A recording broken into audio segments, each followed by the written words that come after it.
کیونکہ ہم تو لوگوں کو دکھ دیتے ہیں اور آپ کی یہ کانفرنسز ہوتی ہیں جو کہ سکھ دیتے ہیں، تو اس میں ہمیں بھی شرکت کا موقع مل جاتا ہے اور ایک دو دن ہمارے بھی سکھ میں گزر جاتے ہیں۔ نہیں، ہم اگر اپنی شرکت کا حصہ صرف بیان کریں تو وہ دن ہی نکالتے ہیں، درمیان میں ہم کہیں کہیں کسک کے جاتے ہیں۔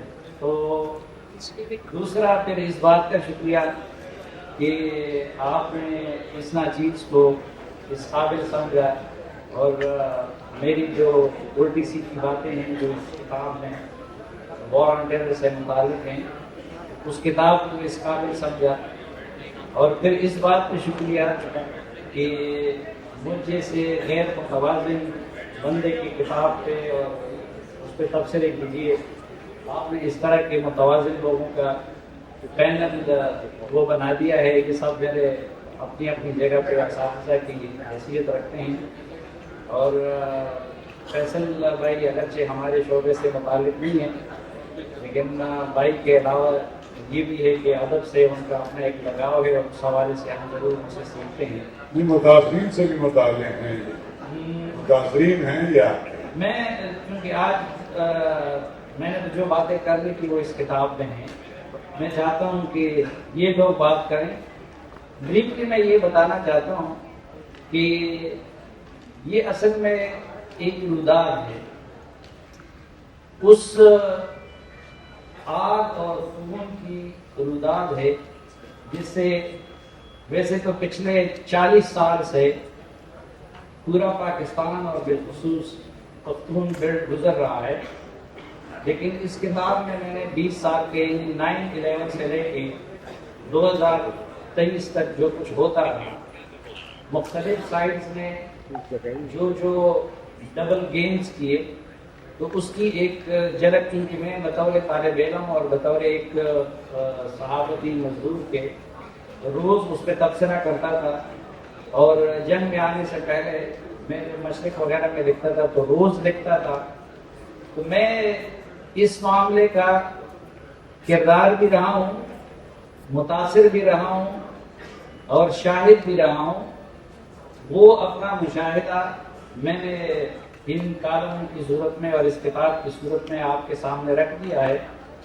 اس میں کتنا کامیاب ہوا ہوں، کتنی اس میں حقیقت ہے، کتنا اس میں مبالغہ ہے، یہ فیصلہ تو میرے یہ اساتذہ کرام یا باقی لکھنے والے کریں گے، لیکن بریفلی آپ کو یہ بتاؤں کہ میں باقی جو میرے یہاں پہ یہ سینئر تھے ان سے بھی میری گزارش ہوگی، اور یہاں باسین یوسفزئی صاحب اور نورالامین یوسفزئی صاحب جیسے لوگ بیٹھے ہیں، ان کو بھی لکھنا چاہیے۔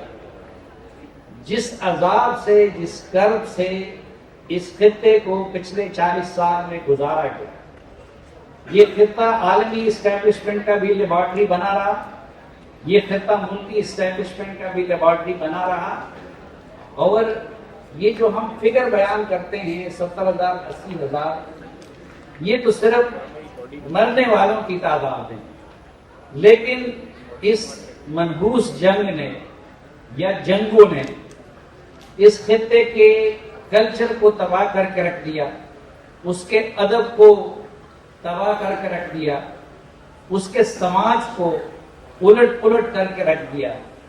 تو اس لیے ادب کی دنیا سے وابستہ لوگوں کو بھی اس طرف متوجہ ہونا چاہیے، اور میں کہتا ہوں کہ یہ جو گیم اس ریجن میں ہوا اور آج بھی کسی نہ کسی شکل میں ہو رہا ہے، یہ اگر مغرب کے کسی ملک میں ہوتا تو شاید ابھی تک اس پہ سینکڑوں فلمیں بھی بن چکی ہوتی اور اس پہ ہزاروں کتابیں بھی آ چکی ہوتی۔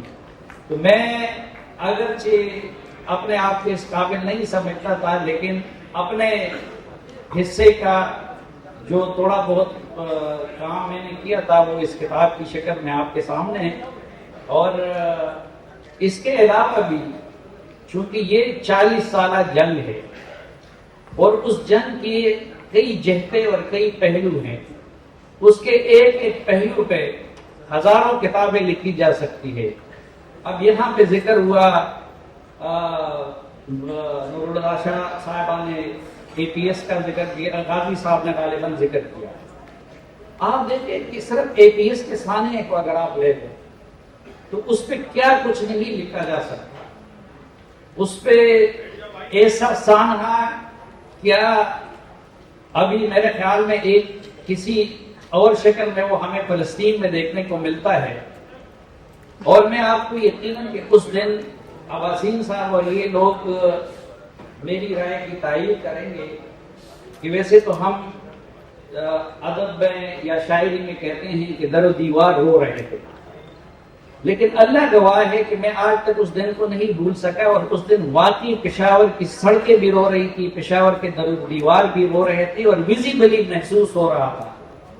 تو اسی طرح کے کئی مراحل سے، اور پھر وہاں کی مائیں، وہاں کی بہنیں، آپ ہجرتوں کی صعوبتیں، بچھڑنے کی صعوبتیں ایک دوسرے سے. تو ایک روداد عالم ہے جو میں نے اپنے حصے کی حد تک یہاں آپ کے سامنے رکھ دیا ہے. باقی میں مزید سما خراشی آپ کی نہیں کرنا چاہتا. جو اگر کوئی سوال ان گفتگو میں سامنے آئے تو اس کی جواب دینے کی کوشش کروں گا. ایک بار پھر آپ سب کا شکریہ.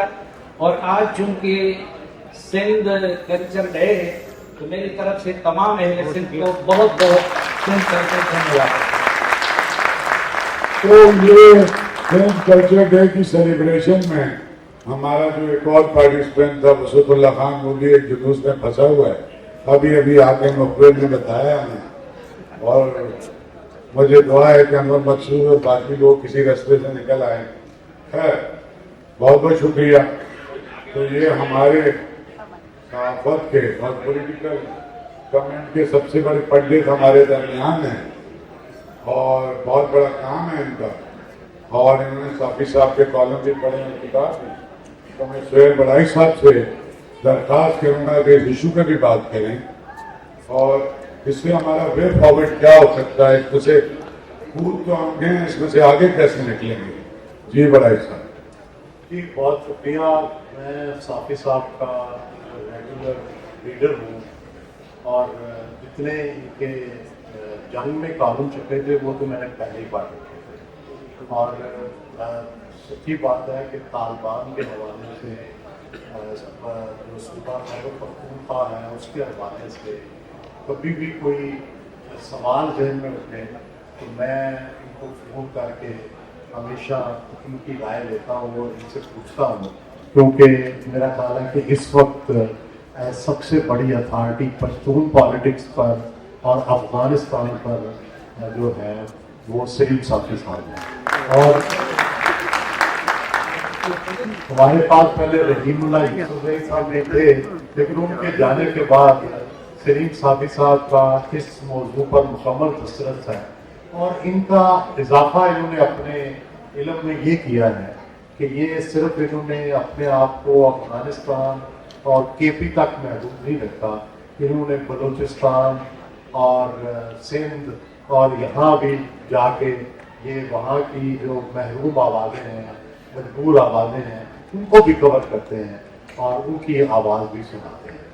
جہاں تک اس کتاب کا تعلق ہے، آپ یہ دیکھیں کہ دوسری جنگ عظیم کے بعد جو دنیا تھی وہ سیٹل ہو گئی تھی.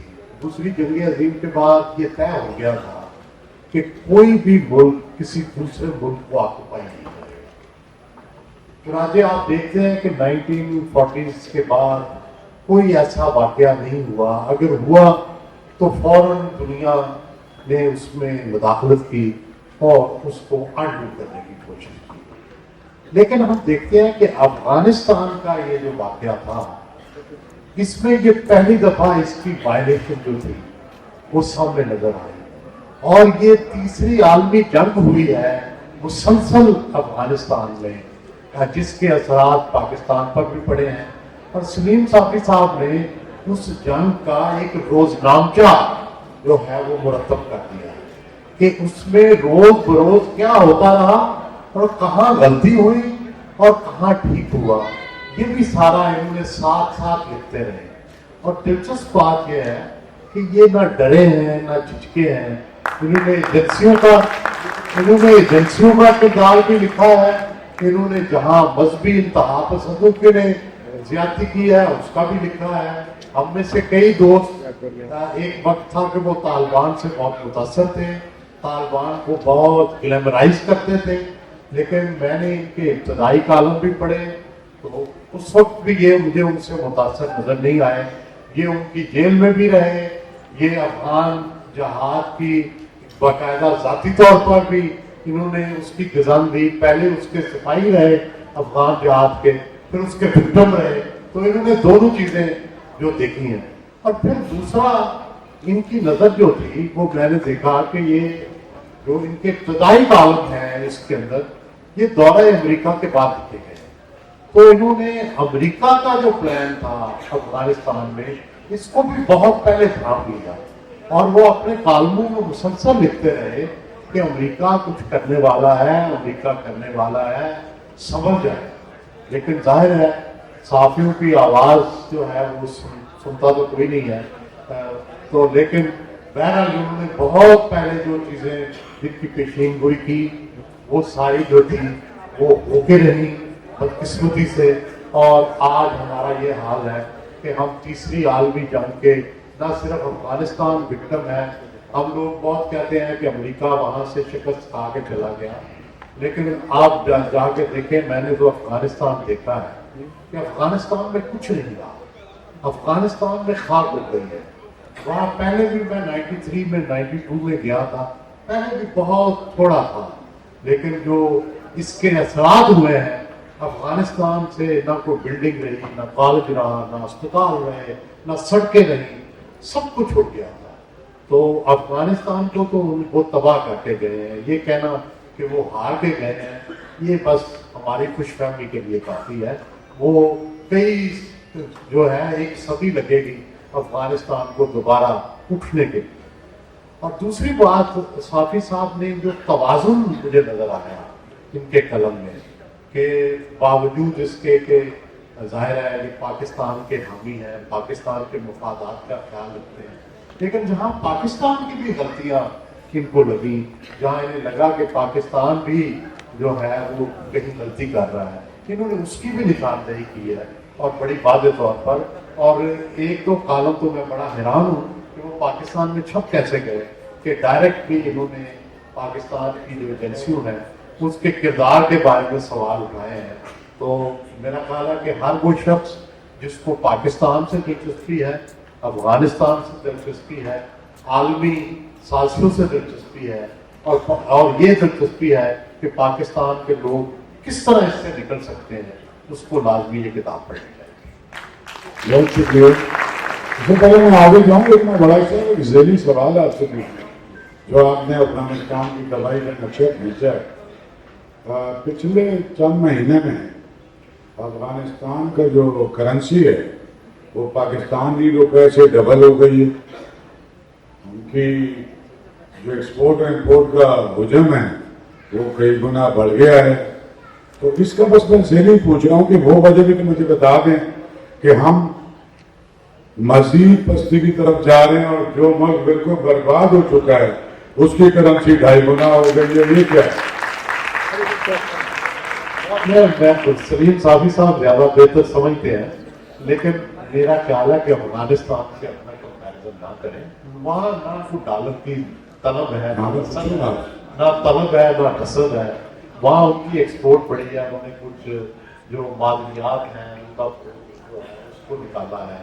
چلے صافی صاحب سے یہ سوال پوچھتے ہیں کہ یہ تو ہوا ہے نا, سامنے نظر آ رہا ہے شاہ صاحب, میرے خیال میں اگر آپ گہرائی میں جائیں گے تو اپنی کرنسی کو قطعاً اس طرح مضبوط نہیں کرنا چاہیں گے. کل اپنی تمام یونیورسٹیوں کو بند کر دیجئے, خواتین کی تعلیم پہ پابندی لگا دیجئے, اپنے ملک کی آدھی آبادی کو ہجرت پہ مجبور کر دیجئے, اور صرف ایک مخصوص طبقے کو اپنا ملک سپرد کر دیجئے. خرچ آپ کا کوئی نہیں ہوگا, آمدن آپ کا ہوگا بہت سارا, اسمگلنگ سے بھی ہوگی, تو آپ کی کرنسی بھی افغانستان کی طرح مضبوط ہو جائے گی. تو کائنڈلی اپنی کرنسی کو مضبوط کیجیے, لیکن افغانستان اسی جواب کے لیے جو میں نے یہ سوال پوچھا ہے دستار صاحب. اچھا, حضرت مدر عباس صاحب جو کہ آج کل گھر میں زیادہ کام وقت گزارتے ہیں اور پاکستان کے لیڈنگ چینلز پہ زیادہ رہتے ہیں اور بہت سنجیدہ اور بیلنسڈ پولیٹیکل انالسٹ ہیں, مجھ سے میں درخواست کروں گا کہ اس پر کچھ گفتگو کریں، کچھ صافی صاحب کی کتاب پر، کچھ افغان جنگ پر. جی بہت شکریہ رحمت شاہ. مجھے یہ کتاب پڑھنے میں بالکل بھی کوئی ایسی چیز نہیں لگی جو مجھے پتہ نہ ہو، اس لیے کہ میں نے ان 40 سالوں میں 40-45 سالوں میں اس شہر میں افغان جنگ کو دیکھا ہے.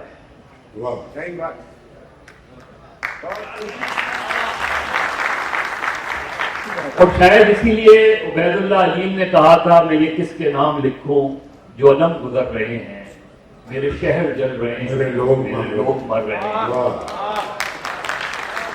اور جو دوسری بات لکھی وہی اصل بات ہے، کوئی اور تو نہیں ہے پس خنجر آزمائی، ہم یہ قتل ہو رہے ہیں، ہم یہ قتل کر رہے ہیں. دیکھیں اس کتاب میں سلیم صافی صاحب نے، جس کی طرف ابھی سہیل بڑائی صاحب نے جو سخت کالم لکھے،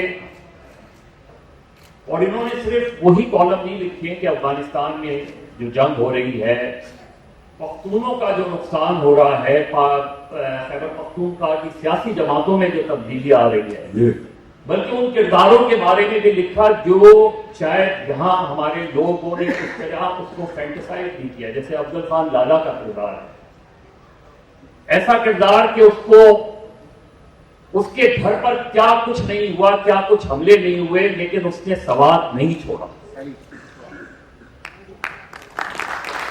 ایسے کردار ہمیں اس پوری جنگ میں نظر آتے ہیں. میں نے 1994 میں ایک آرٹیکل لکھا تھا ڈان میں، اور وہ آرٹیکل تھا 95 میں. وہ آرٹیکل تھا جو رمزی بن یوسف کو یہاں سے گرفتار کر کے لے گئے تھے، اس کے اوپر تھا پاکستان دا بریڈنگ گراؤنڈ فار ٹیررزم. اور مجھے وہ نظر آ رہا تھا کیونکہ میں نے 79 میں اسی شہر میں پراکسی وار دیکھی تھی مجاہدین خلق اور پاسداران کے درمیان. شاید بہت سے نوجوانوں کو نہیں پتا، تو اس زمانے میں بھی کراچی میں ڈیفنس کا ایک گھر راکٹ سے اڑا دیا گیا تھا. میں نے وہ جنگیں دیکھی ہیں، میں نے وہ یہاں جو پراکسی وارز ہوئی ہیں، اور سب سے زیادہ نقصان تو ظاہر ہے خیبر پختونخوا کا ہوا. اور ایسا نقصان ہوا کہ صرف جنگ میں ہی نہیں چھوڑ دیا گیا، ان کے کلچر کو بالکل تبدیل کر دیا گیا. بلوچستان کا جو نقصان ہوا، تو میں سوچ رہا تھا کہ اس کا عنوان اس کتاب کا ڈرٹی وال ہونا چاہیے یا 40 سالہ ریاستی گن.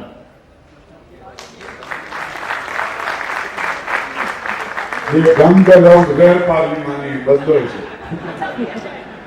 کیونکہ یہ جو وہ پالیسیز تھی، ہم اس وار کا حصہ نہیں تھے. ہمیں ایک متھ کریٹ کی گئی کہ جی سوویت یونین افغانستان میں آ گیا. آج جس سوویت یونین سے ہم دوستی کر رہے ہیں، آج جس چائنا سے ہم دوستی کر رہے ہیں، ہمیں ایک ایسی مت بنائی گئی کہ جی روس افغانستان میں آ گیا اور اگلا نمبر جو ہے پاکستان کا ہے. اور اس مت کے اندر پوری کی پوری قوم جہاد، اور یہاں 50,000 کے قریب عرب مجاہدین لائے گئے. ان مجاہدین کو اس افغانستان کی جنگ کے بعد ان کے اپنے ملکوں نے واپس لینے سے انکار کر دیا، اور انہیں ہمیں اپنے ملک میں رکھنا پڑا، جس کی کوئی ڈاکومنٹیشن نہیں تھی ہمارے پاس. ہم جو آج دہشت گردی کے خلاف جنگ لڑ رہے ہیں، ہم اس کے وکٹم بھی ہیں اور اکیوز بھی ہیں. اور سلیم صافی صاحب کی اس کتاب کو میں کہتا ہوں کہ آپ سب کو پڑھنا چاہیے. یہ 20-22 سال انہوں نے 9/11 کے بعد کی صورتحال کی. میں آپ کو تھوڑا سا 9/11 سے پہلے لے جا رہا ہوں. اور ایک سوال میں نے قاضی حسین احمد صاحب سے ایک انٹرویو میں کیا تھا کہ کیا وجہ ہے کہ پہلی افغان جنگ میں یہاں جتنی بھی اسلامی جماعتیں ہیں سب افغان جہاد کے نام پر افغانستان میں لڑ رہی تھیں. وہ جہاد وہ لڑائی بھی تو امریکہ کے کہنے سے لڑی گئی. تو 9/11 کے بعد وہ جہاد کیوں نہیں کیا گیا؟ اور ان کا جواب تھا, اور یہ آن ریکارڈ ہے جواب, یہ ٹیلی ویژن کے انٹرویو کی بات کرو. انہوں نے کہا کہ پہلی جنگ میں ریاست کی پالیسی تھی کہ لڑا جائے, دوسری جنگ میں ریاست کی پالیسی تھی کہ نہیں لڑا جائے, ہم نے ریاست کی پالیسیوں کو فالو کیا. یہ جو صورتحال ہے اس وقت, یہ جو 20-22 سال کی صورتحال ہے, یہ اسی کا فال آؤٹ ہمیں نظر آتا ہے. یہاں جتنے گروپ بنے, جتنے مختلف, ہم جن گروپ سے بعد میں آج ہم لڑ رہے ہیں, یہ سارے گروپس ہمارا گراؤنڈ بن گیا کہ یہی کے جہازوں سے, چاہے وہ احمد قاسی ہو, رمزی یوسف ہوں, وہ پاکستانی نہیں تھے لیکن سب کے پاس پاکستان کے شناختی کارڈ تھے. وہ یہیں کے ایئرپورٹ سے جاتے تھے. ایک ایسا وقت آیا تھا, اور وہ انٹرویو بھی موجود ہے, اور وہ اگر موقع ملے تو پاکستانی پیپرز جو ریکور ہوئے تھے تہران میں پاکستان امریکی ایمبیسی سے, وہ اگر آپ پڑھیں تو اس سے اندازہ ہوتا ہے کہ ہم امریکہ پاکستان میں کس طریقے سے پینیٹریٹ کر رہا تھا. کیونکہ اس وقت تہران میں امریکہ کی ایمبیسی جو تھی وہ ساؤتھ ایشیا کو دیکھ رہی تھی, پورا CIA کا ہیڈ کوارٹر دیکھ رہی تھی. اس کے بعد وہ ایمبیسی اسلام آباد شفٹ ہو گئی, یعنی وہ سارا چیپٹر اسلام آباد آ گیا. آپ گلبدین حکمتیار کے بارے میں پڑھ لیں, آپ باقی لوگوں کے بارے میں پڑھ لیں, فارمیشن آف طالبان کے بارے میں پڑھ لیں. یہ ساری چیزیں اس ملک میں ہو رہی تھی جس زمین کا کوئی تعلق نہیں تھا اس جنگ سے. ہمارا کوئی تعلق نہیں تھا. ہم نے اپنے کلچر کو تباہ کر دیا. یہاں ہم ایک برانڈ بن گئے ٹیررزم کا. ہماری جو ریاستی ادارے تھے, اور یہ ساری باتیں آپ کو اس میں نظر آئیں گی, کیونکہ وہ جو فال آؤٹ 9/11 کے بعد ہوا, جس کو سلیم صافی نے پوری طریقے سے, آپ کے مختلف کالم پڑھے ہوئے, انہوں نے تجاویز بھی دی, انہوں نے گزارشات بھی کی ہیں, انہوں نے پورے کالم لکھے ہیں کہ ہمیں کرنا کیا چاہیے. نیب سے ANP بن گئی, نیشنل عوامی پارٹی سے عوامی نیشنل پارٹی بن گئی, پختون نیشنلسٹ پارٹی بن گئی. تو ہم نیشنلزم کا شکار ہو گئے. مختلف نیشنلسٹ پارٹی کانفرنس جماعتوں میں. تو نیشنلزم کا شکار ہونا تو بری بات ہوتی ہے, مطلب نہیں, بری بات نہیں تھی, لیکن جب آپ نیشنل عوامی پارٹی اور عوامی نیشنل پارٹی کا آپ جائزہ لیں تو نیشنل عوامی پارٹی پورے نیشنل لیول پر آپ کو اکٹھا نظر آتی ہے. وہاں ہم اب مطلب اس کی وجہ یہ نہیں تھی کہ ولی خان اور دالا مینگل اور یہ جتنے بڑے بڑے بلوچی اور رہنما اور علی جو آپس میں لڑ پڑے تھے, سب نے ٹکڑے بنا لیے تھے. نہیں, اس کی پہلی ذمہ داری تو ذوالفقار علی بھٹو صاحب پہ عائد ہوتی ہے. نیشنل عوامی پارٹی پر وہ بھی امریکن کانسپریسی تھی.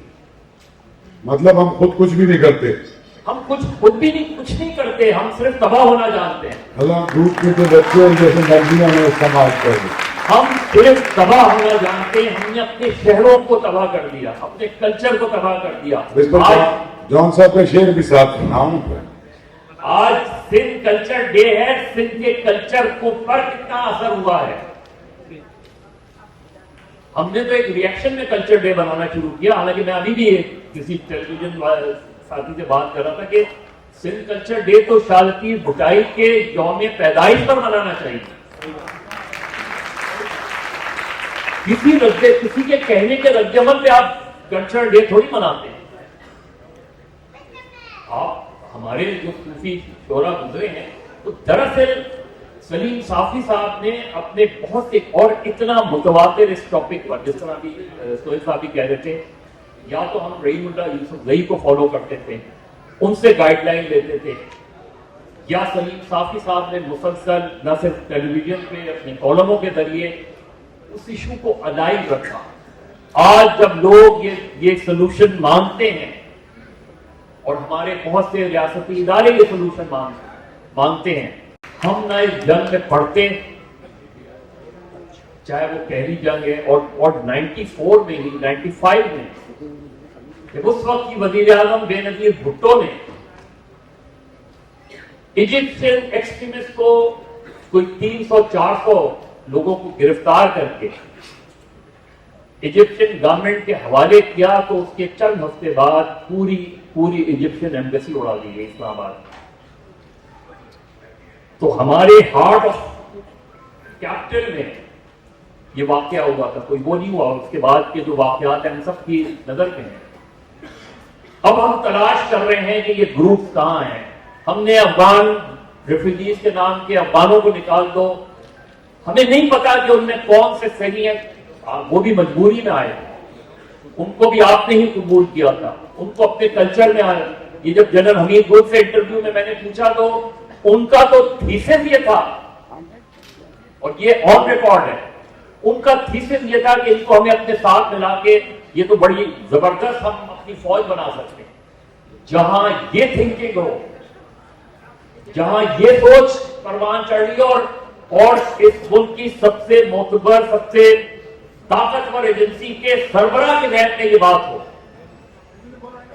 کہ ہمیں جو ہے یہ جو افغان ہیں ان کو تو ہمیں اپنے ساتھ ملا کے ایک پرائیویٹ ہم فوج کھڑی کر سکتے ہیں. وہاں آپ کیسے اس مسئلے کو ریزالو کریں؟ یہ جو صورتحال ہے, اور یہی میں اس وقت پشاور یونیورسٹی چلے جائیں, پشاور اس میں جائیں گے, اور ایک مرتبہ لیکن اس کا ایک ریئیکشن ہمیں بعد میں نظر آیا جو 2013 کے بعد کا آپریشن ہوا, اور صافی صاحب نے اس کے اوپر بھی لکھا ہے. اس کے بعد ہم نے دیکھا جب سوات جیسے سیٹلڈ علاقے میں, کیونکہ ایک تو انسیٹلڈ ایریاز ہیں, ایک سیٹلڈ علاقے میں سوات میں جو کچھ ہوا وہ ایک پوری الگ اسٹوری ہے کہ کس طرح مولوی فضل اللہ کے ریڈیو نے پورے سوات کو تبدیل کر دیا تھا. لیکن آج یہ ہے کہ جب سوات کے اندر دوبارہ ان فورسز نے جانے کی کوشش کی تو سوات کے لوگ کھڑے ہو گئے ان کے خلاف. مدر عباس کے بارے میں تو آپ کہہ سکتے ہیں کہ وہ کہے اور سنا کرے کوئی, لیکن تھوڑا سا ہمارا ٹائم کا بھی مسئلہ ہے. مدد کے لیے بہت ساری تالیاں بجائیں. اور ایک ذیلی سوال ہے, حضرت نے اتنی ساری بات کی, لیکن ہم جس جگہ پہ بیٹھے ہیں یہ آرٹس کاؤنسل ہے, اور یہاں گانا اور موسیقی اور رقص, آپ کو پتا ہے کہ کلچرلی کتنا بڑا پہلو ہے. افغانستان کے کتنے سنگر اور کتنے آرٹسٹ قتل ہو گئے پاکستانی, پشاور کے اور سوات کی لڑکیاں کتنی مری, اور یہاں سے ہجرت کر گئے لوگ, اور افغانستان کا ایک شاندار میوزک کا اتنا زبردست ہے, وہاں کے میوزیشین, وہاں کے سنگر. صافی صاحب اس پہ بھی آپ 1 منٹ بات کریں, میں پھر آگے جاؤں گا کہ ہمارا کتنا بڑا نقصان کیا آپ لوگوں نے. دیکھیے, افغانوں کو اور پختونوں کو آپ میوزک سے جدا نہیں کر سکتے. میوزک اسی طرح رہا, بلکہ ابھی آپ لوگوں کے لیے شاید یہ بات حیرت کا باعث ہوگی کہ پتہ نہیں اسلام آباد میں میوزک کے اسکول ہے یا نہیں ہے, لیکن طالبان کے آنے سے قبل کابل سٹی میں 21 میوزک کے اسکول تھے. اور آپ نے دیکھا ہوگا کہ ان کی وہ بچیوں کا جو آرکیسٹرا کا گروپ تھا وہ پوری دنیا میں جا کے گھومتا تھا. تو میوزک ہاں, اور اب وہ پورا گروپ یورپ شفٹ ہو گیا, یورپ چلے گئے. فرق یہ پڑا کہ وہ لوگ اتنا مار کھا گئے اس دوران پختون کہ ان کے پاپولر ترین سانگز جو ہے وہ بھی اس سے ریلیٹڈ تھے. مثلا پچھلے سالوں میں ہمارے پختون بیلٹ میں جو سب سے معروف سانگ ہے وہ ہے پخور کے پر ہر مجوڑوا داد کابل پر ہر ورغلے دے, کہ پشاور کو زخمی نہ کرو اے خدا کے بندے, ابھی تو کابل کا زخم بھی منتقل نہیں ہوا ہے. یہ اس کے سانگ ہے. اسی طرح افغانستان میں جتنے بھی میوزک, آپ حیران ہوں گے کہ ان کے جو پاپولر ترین سانگز ہے جو ہٹ چلے آ رہے ہیں کئی سالوں سے, وہ انہی چیزوں سے متعلق ہے. اچھا, ہمارے شاعری اور ادب کو اتنا اس نے متاثر کیا کہ وہ جو بالکل لغویات قسم کے گانے بنتے ہیں سی ڈیز کے لیے بھی, تو اس میں بھی اس طرح کے گانے بن رہے کہ خودکش دھماکہ ہے, وہ خودکش دھماکہ, یعنی اس میں وہ گانے والی کہہ رہی ہے کہ میں خودکش دھماکہ دوں. دوسری ایک سانگ ہے کہ ضبط دعا اس طرح کو ڈرون حملے کا ہوں کہ میں دونوں آنکھوں سے ڈرون حملے کرتی ہوں.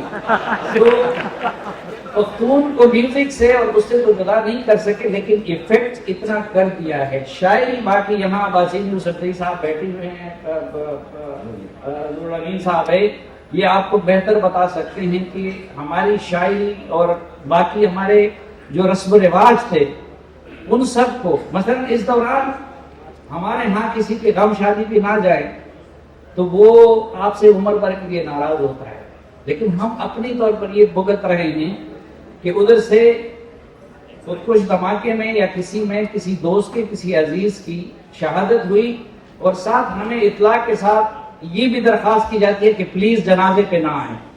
اس سے زیادہ اثر کیا ہوگا کہ آپ کو ساتھ یہ بھی کہا جائے کہ آپ جنازے پہ نہ آئیں, وہ خطرہ ہے. ایک دوسرا جو مدر صاحب نے بات کی کہ نام کے حوالے سے, دیکھیں ہم ایک کردار کو دیکھیں. امریکہ نے اس سے پہلے آپ جانتے ہیں کہ اس کلچر کو کریٹ کرنے میں بنیادی کردار ادا کیا ہماری اسٹیبلشمنٹ کے ساتھ مل کے. پھر اس کلچر کو ایلیمینیٹ کرنے کے نام پہ وہ افغانستان میں آیا, لیکن ڈبل گیم امریکہ نے بھی شروع کیا. ابھی افغانستان کو سنبھالا نہیں تھا کہ عراق میں جا گزرا. پاکستان نے اگر شروع میں اس کا ساتھ دیا لیکن امریکہ نے پھر انڈیا سے متعلق یہ پھر آپ سے کنکلوژن پہ پوچھیں گے نا. میں ایک منٹ صرف اپنے ڈرٹی وار نام میں نے بہت اس پہ سوچا. مجیب الرحمان شامی صاحب جیسے لوگوں سے مشورہ کیا کہ یہ چیز ہے, اس کا نام میں کیا رکھ سکتا ہوں کہ جو اس گندے گیم کا جو ہر فریق نے, ہماری اسٹیبلشمنٹ کو آپ دیکھ رہے, ہم نے مجاہدین کو کریٹ کیا, پھر مجاہدین میں ہم نے حکمتیار کی سلیکشن کی اور ان سے دوسروں کو پٹوایا, پھر حکمتیار کو پٹوانے کے لیے طالبان کو نکالا, پھر طالبان ایک وقت آیا کہ 9/11 کے بعد ہمیں اس طالبان سے بے وفائی کرنی پڑی, پھر اس کے بعد ہم امریکہ اور ان کے اتحاد میں چلے گئے. ہم کاغذی طور پر طالبان کے قبضے تک امریکہ اور اشرف غنی کے اتحادی تھے, لیکن ہم ایک دوسرے کے دشمن بھی تھے. وہ ہمارے خلاف لگے تھے, ہم ان کے خلاف لگے تھے.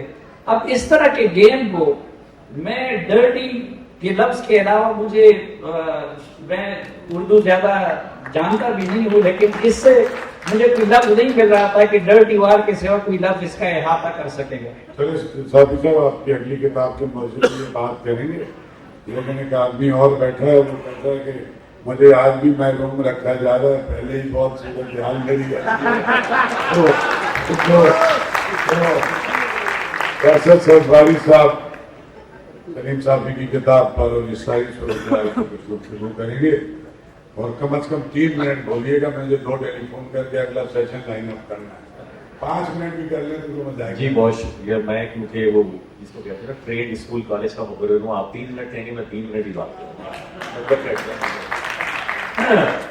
صاحب آپ کو بہت مبارک ہو. آپ کی کتاب کا وہ حیدر عباس رضوی نے جب میری جماعت کے 25 برس ہوئے تو ایک بڑی زبردست نظم لکھی.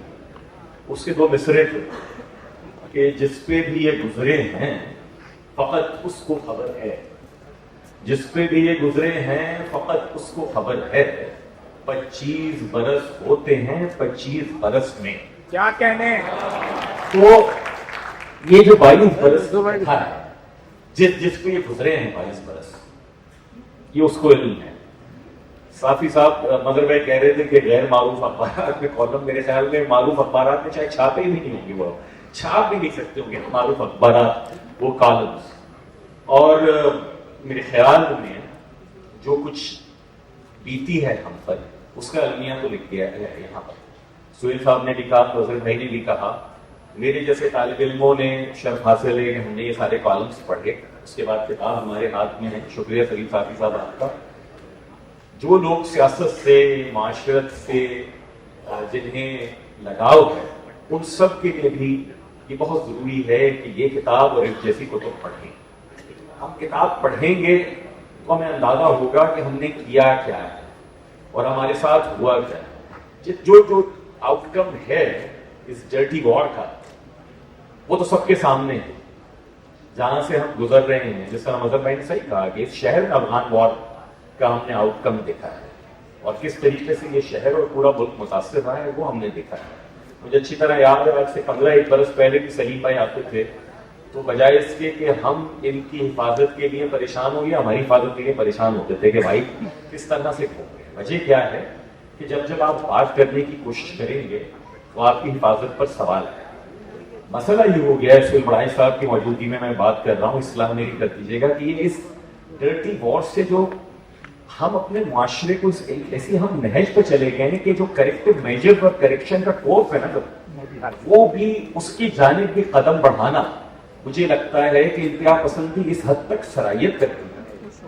کیونکہ اس وقت ریاست کو چاہیے تھا, آپ کو مرسنریز چاہیے تھے, آپ نے پاپولر سینٹیمنٹ کریٹ کرنا تھا اس نام نہاد افغان جہاد کے لیے, آپ نے آلموسٹ نصاب میں چیزوں کو شامل کر دیا تھا. تو ذہن سازی اس طور کر دی گئی ہے کہ اب تو آپ قدر معتدل اور اعتدال کی بات بھی کیجئے تو وہ بھی سامنے والے کو لگتا ہے کہ معاذ اللہ کہ آپ مذہب کی حدود و قیود میں کوئی گھس رہے ہیں, جو کہ آپ کا مینڈیٹ نہیں. یہ اتنا خطرناک ہے, اتنا خطرناک ہے. پہلے تو پتہ نہیں کیا کیا اشعار لکھے جاتے تھے. میں ایک زمانے میں اپنے طالب علم میں مشاعرہ پڑھ رہا تھا, جب ہمیں سب مار رہے تھے اور ہمارے خلاف کوئی لکھتا نہیں تھا تو ہم جیسا نے خود ہی لکھنا شروع کر دیا. تو ایک شاعر بڑے سکہ بند تھے, انہوں نے پیچھے سے آواز لگائی, NIT یونیورسٹی میں مشاعرہ پڑھ رہا تھا, یعنی یہ کیا چیخیں شاعری نہیں ہوتی. نہیں, جب معاشرے میں کوئی بھی فریاد اور للکار آپ کے لیے نہ رہا ہو تو آپ کی چیخ بھی شاعری ہوتی ہے. جو سلیم بھائی نے بتایا کہ یعنی ہمیں پڑھا نہیں ہے, ہم نے سنا نہیں ہے, ہم نے اس ڈرٹی وار کے توسط سے دیکھا ہے کہ جانے کب کون کسے مار دے کافر کہہ کر شہر کا شہر مسلمان ہوا پڑتا ہے. آپ کو ایک اوور آل جو ہم افغان وار ہے اس کو دیکھ رہے ہیں, لیکن اس کی جو بائی پروڈکٹس ہیں پاکستان میں, بھلے وہ سیکٹیرینزم ہو, وہ فینیٹسزم ہو, وہ انسینسٹیوٹیز ٹورڈز ریلیجس مائنورٹیز, وہ خواتین کے حوالے سے جرائم کا ہو, کسی بھی لوگوں نے تو معاذ اللہ بچوں کے ساتھ ہونے والی بدفعلی کو بھی کوئی نہ کوئی جو ہے جائز لبادہ پہنانے کی کوشش کی. اور یہ میں ماضی بعید کی بات نہیں کر رہا ہوں, سے 1.5 برس پرانی بات کر رہا ہوں. اور مجھے سینیٹ آف پاکستان میں کھڑے ہو کے کہنا پڑ گیا تھا کہ خدا را اس کو تو مذہبی رنگ نہ دیجیے. یہ مسئلہ ہو گیا ہے. مذہب ہمارا خوبصورت, لیکن اس پر عمل کرنے والے بھی تو خوبصورت ہوں. ریاست ہماری خوبصورت, لیکن ریاست اپنے آپ میں رہ کر چلنا چاہے. یہ کنٹینیوٹی تو ہو ہماری پالیسیز میں کہ ایک انٹیلیجنس کے سربراہ اور حکومت یہ کہے کہ نہیں یہ سب ہمارے بھائی ہیں, بچے ہیں, ان کے ہتھیار لے لو, ان کو سوات میں بسا دو, یہاں بسا دو. 1 برس کے بعد پھر ہم طے کر رہے ہو نہیں یہ تو برے ہیں. اس طریقے سے نہیں چل سکتا ہے. اس طریقے سے خراب ہی ہوا ہے معاملہ, اور آج ہم بھگت رہے ہیں. چیزوں کو انڈر دا رگ ڈالنے بہت آسان کام ہے. میرے خیال میں کتابیں اس لیے لکھی جاتی ہیں, لفظ اس لیے لکھے جاتے ہیں کہ وہ تاریخ کے حوالے ہوتے ہیں, وہ ضمیر کو شعور کو جھوڑنے کے لیے ہوتے ہیں. یہ کام تو ہو چکا, لیکن اس سے آگے کا کام جو ہے اس ملک کے لوگوں کا ہے, اس ملک کے ارباب حل و عقد کا ہے, ارباب بست و کشاد کا ہے کہ جناب ان الفاظ سے, ان شعور کو جھنجھوڑنے والی چیزوں سے اور کچھ نہیں تو آرمی پبلک اسکول کے شہداء کے خون سے کچھ تو ہم سیکھیں. ہمارے یہاں الفاظ کے ہوتے ہیں سکہ بند. جس طریقے سے ہمارے ایک رپورٹر دوست نے مطلب بھائی کہا کہ جب میں رپورٹنگ کرنے آیا تو میرے استاد نے کہا تھا میاں جب کراچی میں بارش ہونا تو کہہ دینا کہ بارش کے سبب کراچی کا نظام دہم ہو گیا. افسوس کی بات یہ ہے کہ ابھی بھی وہ ایسا ہی ہوتا ہے. اس سے بھی بڑے افسوس کی بات یہ ہے کہ ایک منتخب وزیر اعظم اور ایک منتخب وزیر اعلیٰ اور ایک منتخب میئر کے ہونے کے باوجود کراچی کے بڑے نالوں کی صفائی کے لیے ISI چیف کو یہاں کر بیٹھنا پڑتا ہے. لیکن میں کہنا یہ چاہ رہا ہوں کہ ہم سنیں, آپ چاہتے ہیں ایسے چیف آئندہ یا نہ, نالوں کی صفائی کے لیے بالکل نہ, نالوں کی صفائی کے لیے بالکل نہ ہے. نالوں کی صفائی کے لیے آئے ISI چیف, نہ وزیر اعظم آئے نہ وزیر اعلیٰ آئے, منتخب میئر کا کام, اس کو کرنے دیجیے. پہلی بات.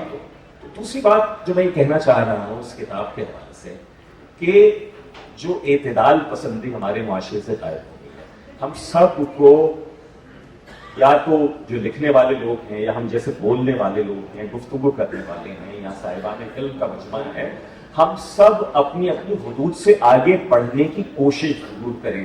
جنہوں نے ہمیں سپیڑا ہے ہم ان کو چیلنج کرتے رہیں, ہم بات ضرور کرتے رہیں, ہم بات ضرور لکھتے رہیں. جون بھائی نے کہا تھا نا شاہ صاحب کے ایک ہی سانے ہاتھ ہے, اور وہ یہ کہ آج تک بات نہیں کہی گئی، بات نہیں سنی گئی. ہم کہنا شروع کریں، کہتے رہیں، دیکھنے سننے والوں کو بھی سننا پڑے گی.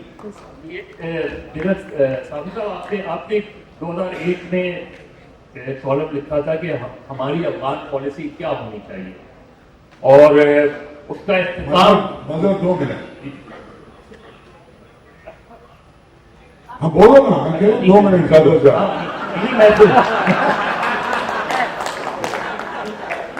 کیا ہماری 42 سال کی دوستی ہے؟ اس کا غلط فائدہ ہوگا. اس میں آپ نے جہاں اور بہت سی تجاویز دی، 2001 کی بات ہے لیکن 22 سال بعد بھی اس کا عمل نہیں ہوا، وہ یہ کہ چین کا حوالہ دیتے ہوئے آپ نے لکھا ہے چنانچہ ہم نہ صرف چینی عوام سے محبت کرتے ہیں بلکہ ہمیشہ ہم نے چین کے مفادات کو مقدم بھی جانا. دوسری طرف امریکہ کی پالیسی کی وجہ سے اس سرزمین پہ بسنے والے تقریباً ہر فرد اس سے نفرت کرنے لگا. ہم اگر افغانستان کے اندر اپنے مفادات کا تحفظ چاہتے ہیں تو اس کی واحد صورت یہی ہے کہ ہم وہاں پر چین کی طرح عدم مداخلت کی پالیسی اپنا کر افغان عوام کو اپنا دوست بنا لیں. یہ بات کیا آپ کی کسی لیول پر سنی گئی یا آج 20 سال بعد آپ کو لگتا ہے کہ ہم جانے پڑے؟ مجھے صاحب گزارش ہے کہ اس میں آپ نے دیکھا ہوگا، میں یہ چیز کوئی بڑی قابل فخر بات نہیں سمجھتا کہ میں انسان یہ کہے کہ میں 20 سال پہلے بھی میری یہ سوچ تھی اور آج بھی میری یہ سوچ ہے.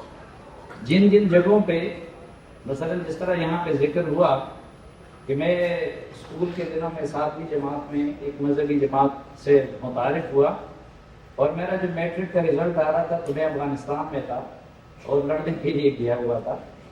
تو بعد میں جب میری سوچ بدلی، میرے سامنے دلیل آئی، اپنی غلطی واضح ہو گئی تو میں نے پھر دوسرا رستہ اپنا لیا. اسی طرح اس میں آپ دیکھیں گے کہ وقت کے ساتھ ساتھ میں نے جو صورتحال بنی ہے تو اس پہ کمنٹس کیے ہیں. ہاں 3 چیزیں میری کانسٹنٹ رہی ہے اور وہ اس کتاب میں آپ کو ملے گی. ایک وہ جس کا آپ نے ذکر کیا، دوسرا یہ کہ 22 سال ہم نے اس چیز کو بھگتا کہ میں یہ کہتا رہا کہ TTA اور TTP یہ ایک چیز ہے ثابت کیا اور ریاست یہ کہتی رہی اور اس پہ ہمیں مار پڑواتی رہی کہ ہم کیوں دونوں کو ایک کہتے ہیں یا کیوں دونوں کو ایک ہی سکے کا ایک رخ کہتے ہیں. دوسری میری وہ سوچ کانسٹنٹ رہی اور وہ آپ کو اس کتاب میں بھی ملے گی کہ شروع سے لے. یہ جو میں نے چین کی بات کی ہے تو میں نے چین کی اس کنٹیکسٹ میں کی ہے اور 2001 سے میں وہ بات کر رہا ہوں اور 2023 میں بھی میں نے وہی بات کری ہے کہ دیکھیں امریکہ نے پاکستان کی جتنی مدد کی ہے پچھلے سالوں میں وہ بہت زیادہ ہے بنسبت چین کے. ہمارا ڈیپینڈنس جتنا امریکہ پہ رہا ہے ہر حوالوں سے اس کا اور چین کا کوئی میچ نہیں ہے. لیکن اس کے باوجود پاکستان میں سب سے زیادہ نفرت بھی امریکہ سے کی جاتی ہے. اور جس طرح ہمارے لوگ بڑے معصومیت سے یہ سوال اٹھاتے ہیں کہ یار یہ افغانی ہم سے نفرت کیوں کرتے ہیں، ہم نے تو ان پہ یہی احسان کیا ہے. ایگزیکٹلی یہی سوال صدر بش نے بھی ایک مرتبہ اٹھایا تھا کہ پتہ نہیں مسلمان ہم سے نفرت کیوں کرتے ہیں. یا پاکستان کے بارے میں ہم اگر افغانیوں کو نمک حرام کہتے ہیں تو امریکی ہمیں نمک حرام کہتے ہیں. کہتے دیکھیں یار ان کے پاس F-16 ہمارے ہیں، ان کی ہماری مدد ہم نے دی ہے، اتنا سپورٹ ہم نے دیا ہے، ان کے لوگ ادھر آتے ہیں اور یہ ہم سے نفرت بھی کرتے ہیں. وجہ اس کی یہ ہے کہ امریکہ اس امداد کے ساتھ ڈکٹیشن بھی دیتا رہا اور مداخلت بھی کرتا رہا. اس لیے امریکہ کو محبت نہیں ملی پاکستان سے، نفرت بھی مل رہی ہے. اس کے برعکس چین کا معاملہ بہت کم رہا، لیکن چین ہمارے ساتھ اسٹیٹ کے ساتھ تعلق رکھتا ہے. ہمارے اندرونی معاملات میں آج تک اس نے مداخلت نہیں کی ہے، آگے اللہ کرے کہ آگے بھی اس پہ قائم رہے. تو چین کے بارے میں اس نے ہمیں کم مدد دی ہے، زیادہ دی ہے، بلکہ آج سے چند سال پہلے تو وہ مدد دینے کے قابل بھی نہیں تھا. لیکن پاکستان میں لیفٹ کے لوگ ہوں، رائٹ کے لوگ ہوں، سول ہو، ملٹری ہو، ان کو چین کی دوستی پہ اتفاق ہے. چین کو کسی جگہ سے گالی نہیں پڑتی. تو میں اپنی ریاست کو 2001 میں بھی یہ تجویز کرتا رہا کہ خدا کے بندو چین سے سیکھ لو، افغانستان سے متعلق وہی پالیسی اپناؤ